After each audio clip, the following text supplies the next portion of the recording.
This is the Lockpicking Lawyer, and today I am literally adding something to my bag of tricks. It's called the Replicant, and we just released it last week over on covertinstruments.com. It is without a doubt the most compact and I think the best key cast and mold kit that I've ever heard of.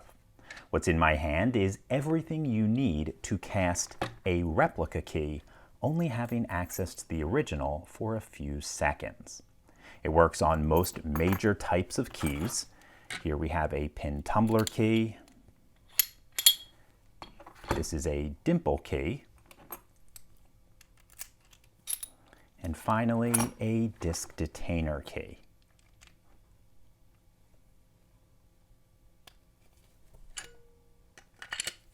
So what I'm going to do is take you through everything that comes in the package. Then I'll put something protective down on the desk and I'll show you how it works.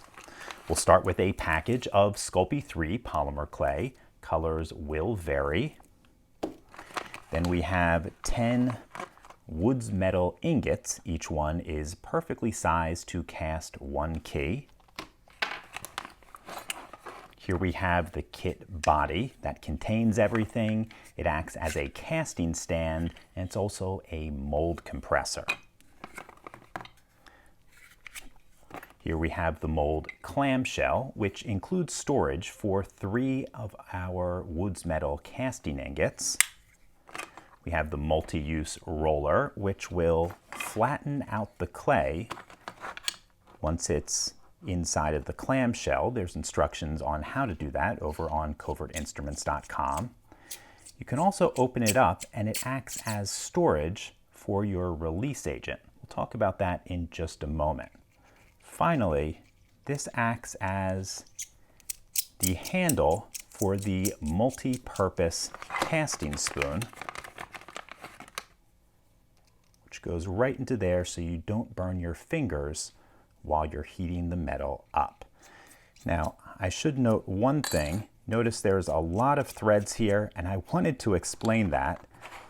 We tested this kit a lot, and something really common was when people were rolling this, they would actually remove the side of this. So we added a lot of threads so people didn't end up spilling their release medium.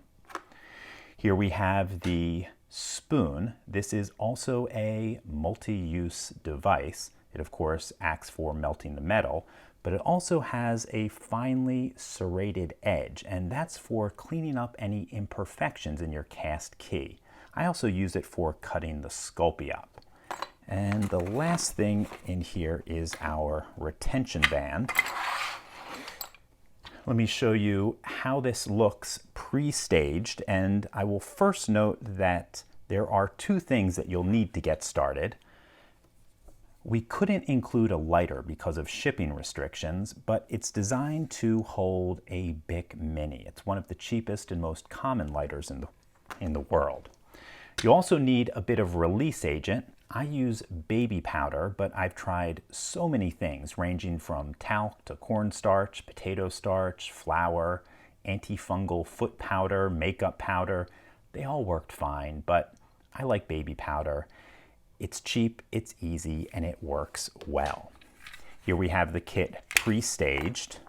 We remove the retention band and our lighter and spoon come off.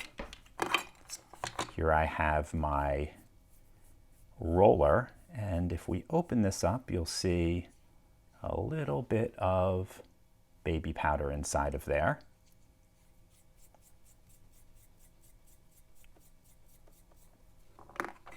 Here we have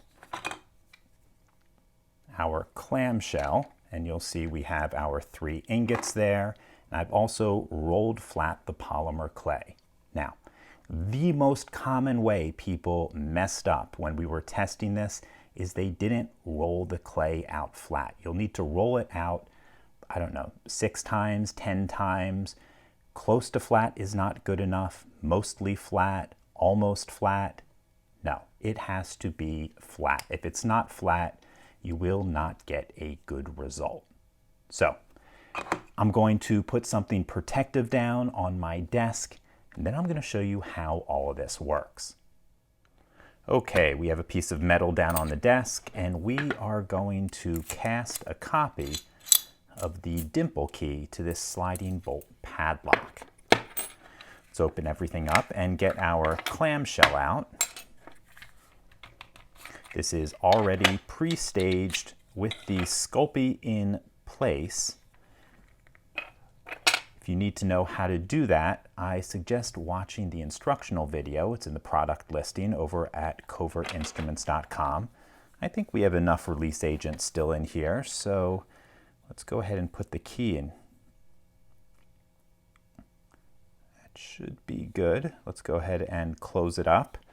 I'm going to close it all the way. Now we have a couple options here. You can just squeeze it shut with your hand. I wouldn't recommend it. I think the better way is to put it back into the case. And what that does is gives a nice even pressure all the way around the clamshell. Just one thing I would note is when you're pushing the two halves of this together, don't push on the key also because it will destroy the impression. Okay, let's take a look at the impression we have. And I think this should be good. Going to make a little kind of funnel at the top there to pour our liquid metal into. And we can put it back into 1/2 of the outer shell. That allows it to stand up.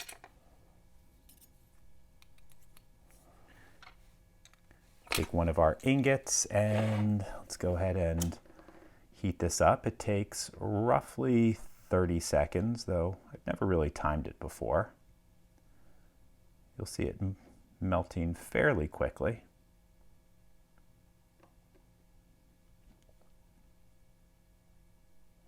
It's probably a good idea not to have your hand directly under the metal, just in case you slip up.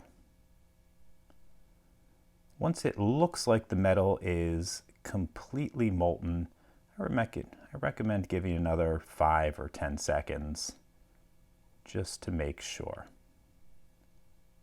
Okay, I think we're good. Now let's pour this in, and we are going to give that a solid, I'll say 3-4 minutes.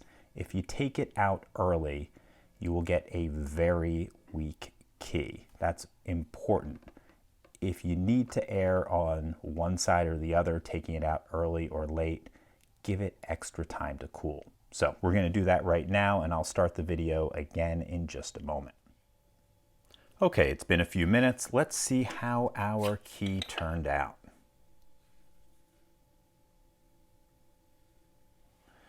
Okay, overall it looks like we have a really nice cast, a little bit of flashing at the edge, and we're going to use this to the serrated edge just to clean that up a little bit. Honestly, this is not bad at all. Let's see how it works. Okay, folks, I think this is a really cool kit, but a couple words of caution. First, fire is hot, molten metal is hot. Please don't burn yourselves. Second, cast keys are considerably weaker than normal keys, particularly if you don't let them fully cool down. So don't break your keys off in locks. It's easy to do if you aren't both experienced and careful. If the key doesn't fit in or if it doesn't turn, don't force it. Use the serrated edge on the side of the spoon to carefully remove all flashing and mold imperfections. That usually solves the problem. In any case, that's all I have for you today. If you do have any questions or comments about this, please put them below. If you like this video and would like to see more like it, please subscribe. And as always, have a nice day. Thank you.